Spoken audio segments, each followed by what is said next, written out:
all work and no play. So apart from fashion, I thought I will just kind of give a little insight. I think when we talk about the idea of a creative mind and a creative process, I think you can't be doing things with a sense of agenda or wanting things a certain way, and you can't prescript your life. I feel as a design professional, as a creative mind, I'm like a sponge. You just have to go through the process of life being open minded. You never know where inspiration strikes. So if I was not doing this, I probably would have been a wildlife photographer or a chef. So that's the little the chef part you can see, but the wildlife photography is what a little bit I thought I will kind of end my talk with a little bit of what. And I've always had nature be an important part of what I do as a designer as well, whether it was a toxin collection or whether it was inspiration taken from flowers. I think there is so much to look at, so much to admire, and so much to imbibe that you can never go wrong. Lastly, I think I would like just kind of summarize what I feel are important things as a designer that have been my learnings. So one very important thing is that essentially with any business, and there are larger ones and smaller ones, essentially is about people, and what you can whether you can have a positive impact on people you're working with, people who are consuming your product, people who are getting inspired by what you do, or people who just peripherally may be interested but are drawn into the fold of the work that you do, and therefore pushing the envelope. So empathy is a very important quality, I feel, because you can never be a good designer if you're not empathetic. So rather than kind of saying you can't sit with us, and you need to lose weight, and you need to be shorter, and you need to be thinner, and you need to be fairer, and you need to be richer, I think just meeting people midway and seeing what design can actually be a problem solving tool than mere lip service, I think is really, really important. Secondly, I feel clothes have karma. I mean, the clothes you wear, they are touched by literally so many hands, and that's something which we just kind of take for granted. So whether it's like even like say a jacket like this, I mean, right from the linen being woven by somebody, or even the farmer who has grown it, from that stage till the fabric being made to dyed, it's been finished, it's been sold, it's come to us, we've done embroidery on it, there's embroiderers involved, there's people who've cut it, stitched it. It's really an ecosystem that is a part of it. And if as a business owner and as a creative professional, if that joy and sense of pride can percolate in your work all the way down to the last person, I think it does amazing things for the product that you create.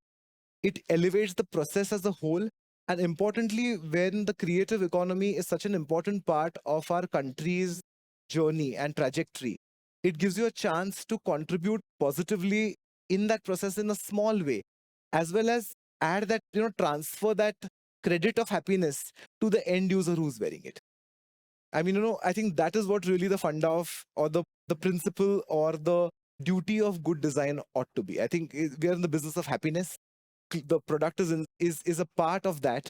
And essentially, I feel, as we lead such insanely stressful, insular, self-consuming lives, if you can kind of step outside your own bubble and look at what you're doing with the detachment and seeing what kind of a footprint or thumbprint or impression it has on the world around you, and if you feel your contribution can in any way make a more positive world for your generation and the next generation to live in, I think it's a job well done. Well, that's my another favorite quote, which is yeah. No, no. Relate to empathy, design thinking, your early days in Paris. Mm. And I love the way you transcended Indianness Mhm. into a world of global fashion. We as entrepreneurs and professionals would love to know from you the entrepreneurial side of fashion. Mm. What do you think is the future of fashion in India for us to understand the industry? Just put a perspective, because most of us know about the fashion industry, Mm. but do not have a correct perspective to it. Who better to know it than From an entrepreneurial point of view, no, I still feel it's a very, like I said, it's a very people oriented business. I think the challenges that I see for it, A, is the sense of not enough knowledge and not enough pride in what we do.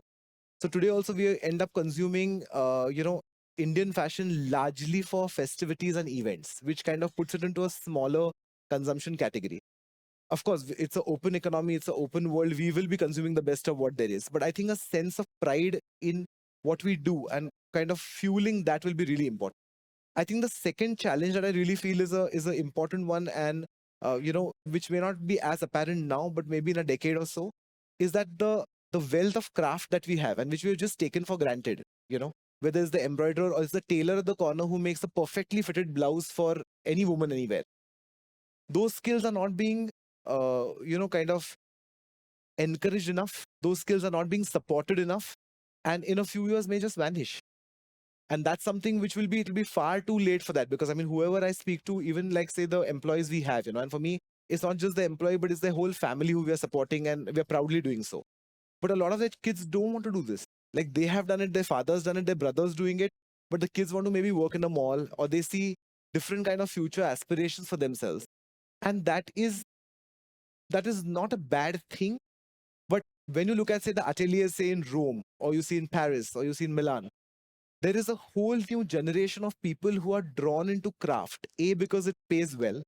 They have been inculcated with a sense of pride in their job. And I think that's very important. And unless we are able to do that here, unless we are able to match the pay scale, match their lifestyle aspirations, it's not going to happen.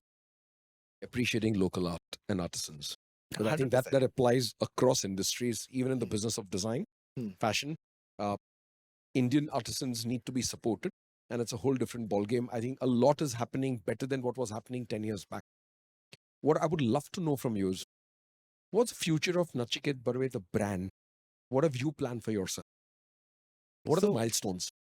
I like to have a broader idea of what I'm doing and where I want to go. But I have also learned over the last decade and a half that we've been doing this is it's not a good idea to overplan. So I would kind of look at it more broadly and at a more emotional level rather than kind of break it down into XYZ. I think what I offer, I believe, has got a very welcoming and a widely applicable user base. So, and even today, I feel like those who understand fashion are already consuming fashion. And those who want to consume fashion but don't know where to find their foot in the door or are too intimidated by it sometimes, there's a very wide gap. And if it can be via education and welcoming them into the fold where you feel like, I think that's the way to grow a brand, is by welcoming people into what you do. So that's one definite step. So whether it means having a flagship open, reaching out online to as many customers as possible, being able to retail across the world in various formats to our audience and build that audience. And on the costume side, I think do the kind of films that I feel, where costume tells is a key driver of the film and the story. So those are the two parallel things, but of course the brand is bigger than the costumes on the side. All put together. So I was quite intrigued. Recently, I got to see an entire film on Pierre Cardin, and what an amazing journey. Not just fashion, started with fashion and moved on to furniture and moved on to interiors and art and theater. Yes. So for you, apart from fashion, do you think the brand moving into other aspects of everything that we touch in our daily lives in terms of luxury? 100%. I think whether we talk about interiors or we talk about home decor, we talk about furnishing, we talk about wallpaper, paints. It's a design mind. So you can Yes. apply it to perfume, you can apply it to food, you can apply. And I think it's challenging. And I get very easily, not easily, but I like to kind of be pushed to the corner in terms of what else, what next. I mean, it's boring to do the same thing. I mean, though maybe the only reason I couldn't become an accountant, it was far too structured and boring for me. I mean, I like to kind of push that envelope and open Keep the it box. fluid. Yeah, absolutely. Such an amazing talk with you. Such a pleasure to have you with us. And I'm sure if there are any questions, would love to kind of take it from him before our next speaker comes on. Is there any questions? Yes, please, Yeah. sir. You quoted that, style is whatever. Yeah, is correct. important. Style versus But my fashion. question is there that, how much should people be in fashion? And if you are not in fashion, what happens? I mean, just as a designer, does it bother you that someone is kind of looking different, behaving different, whatever is not in fashion? What's your perspective? If you're not in fashion, an asteroid comes and hits you. No jokes apart. I think, fashion, like I said, is something which should be a matter of joy. It is a personal choice. And I think one thing that we have learned in the last decade, as the world kind of evolves and our thought process evolves, is individuality is a wonderful thing. So it's whether you are in terms of identity, whether in terms of your politics, whether in terms of all of us are individual. And for far too long, we've been kind of cloistered into sects, into this is that. So there was a time in the 50s when, say, somebody like Christian Dior would set the hemline for a season at a particular number of inches. Like 46 inches is the hemline for this season. So if you didn't wear it, you were out of fashion. And there was a sense of homogeneity. There was a sense of, even today to a larger extent, the white world informing us how we ought to dress. And today, as creative people who have a sense of pride and a sense of self-worth, we are constantly challenging those. Young people are challenging concepts of gender. They're challenging concepts of what is age appropriate. They're challenging concepts of, like I said, mixing high and low. So what is fashion? Fashion really is a tool to express yourself stylistically. So what we're talking about is style as a phenomenon where you want to express yourself. I mean, like, in a city like Mumbai, like, you see women, who are, and what I love about the energy of our city is you'll see everybody's busy. Nobody has time to loiter on the street. There are women who, say, are doing household work for a living. And they are the busiest because they have got like these 4 houses that they need to do and go home and pick up the children. And they're all primly dressed with their perfectly fitted saris and contrast blouses and gajras, and they are on a mission. And that is style in its own expression. So nobody today can tell you saying, oh, you're in or you're out. It stems from a sense of self-worth, a stronger sense of identity, and having fun with fashion. There's no asteroid. Be comfortable in your skin. That's about Absolutely. it. Thank you, Nachiket. Thanks a lot. Thank you. Susan, over to you. Any more questions? Questions, Chef? Please go on. Please, there's no wrong questions and there are no right questions. I'm happy to answer all. Thank you. So my question is that what are your thoughts about men fashion in specific in terms of daily routine, not in terms of an event like a wedding or something. For men's fashion? For men's fashion, do you feel that the spectrum of men's fashion has grown in the given decades or centuries, or has it narrowed down gradually? So it's a very interesting question you ask, because when we talk about the idea of men's fashion, it was very, very elaborate maybe 400 years ago. So men were wearing these big poofs and cloaks and, every color under the sun and embroidery and jewelry. So you look at the Maharaja of Patiala and he's wearing enough jewelry to buy maybe 5 residential buildings or 10 residential buildings. So it's really insane. What happened over the years is it became boring and boring and boring to a point where all look like carbon copies of each other. But in the last 5 years especially, men's fashion has really found a voice because customers are asking for it. They're okay with bright colors, they're okay with prints, they're okay with transparency, they're okay with shine. So I think that the gender walls have kind of shrunk or kind of disappeared. You also have somebody like an actor like, say, Ranveer Singh, who really pushes the envelope on one end of the spectrum where you're like, what was that for a lot of people? But what that does is it kind of makes the average guy confident to wear like a rose print in a gray and a white, maybe, So men's fashion is definitely changing. We do a lot of stuff for guys, for grooms or otherwise also. But again, it's you have to take and leave. Like I look at fashion as a giant buffet at an Indian wedding. There's Lebanese, Chinese, Italian, chaat, South Indian, everything is there. You have to see what works for you. Thank you. And last thing related to the same. Yeah. When it comes to events like wedding, do you feel that men fashion is somewhere dependent upon women's fashion? Just comes from an experience. Okay. It's out of curiosity. I don't mind it, but like when it was my wedding and I went out for buying a sherwani for myself, so it was like I went to Sabyasachi, let's say, and she had an amazing dress. And when I said, okay, what do you have for me? It was like a basic matching print to her dress. And I was like, am I necessary over here or what? So I will chime into that. As having been married for over a decade, I'll be a decade next year, is that not just at the wedding, but throughout the marriage, you are the sidekick. Once you accept that it's a happy marriage, and that apart, see, I think, with women, there is still so much of, it's a very elaborate process. It's like building a spaceship, I mean, it's like a massive, massive process. For weddings, yes, I still think grooms kind of are the complement to the bride, and you don't want to clash. You want to see, it's also looking unified. And today, I think a lot of how we dress has to do with the imagery we are creating. All of us have become content creators. So whether it is brides and grooms, they're more interested in how their pictures look for their wedding Instagram page than actually enjoying the wedding. They're like, mujhe angle chahiye, it's like, they're not interested. So men's fashion, but again, with men's fashion, I think the key is, is to make it work for you, is to have it, make fashion a tool, build it into a modular kind of a wardrobe so it becomes easy for every day rather than having to stress. We have the very fashionable Miss Della who's made a grand entry at this point. But see, again, I'm the sidekick suddenly because she's on stage. But that apart, just build it like a wardrobe.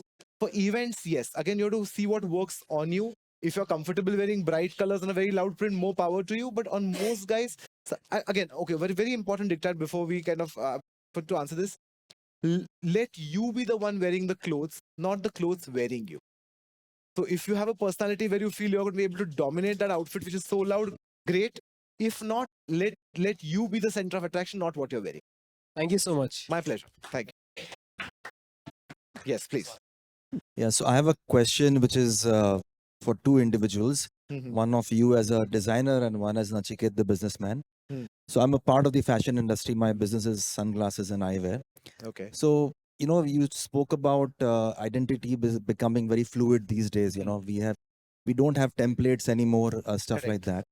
So, when you are designing something, are you designing something that you like and you expect people to wear that? Or, in general, because otherwise, if you're templated, then you can't be so very creative. Hmm. And if you are very, fluid, then you don't know whom you're targeting. So Hmm. it's a very, difficult questions for us also these days. I love your question. I think, there was a very legendary fashion editor called Diana Vreeland who edited Harper's Bazaar and then Vogue for decades. Like she was the first prima donna fashion editor who would command what the trends look like for the whole year. And she said, give people what they never knew they wanted. So if you give people what they know they wanted, then you're behind the curve. And if you have to preempt it, it's intuition, it's experience, it's a lot of those things. Sometimes things land, sometimes things don't. So you have to be quick and responsive to also what is working and what is not working rather than having a preset notion. But you definitely have to push the envelope, especially today, I feel, because customers are evolving so fast that you cannot expect to serve them something which is a working formula, whether it's in the world of fashion, film, architecture, anywhere, and expect them to lap it up because they already moved on to the next. And there, as a businessman, I think it's also important to have a certain kind of budget or a certain kind of outlay towards design development and research, because that's the beating heart of your business. Otherwise it's just clothes. Thank you. Thank you, Nachiket. Thank you.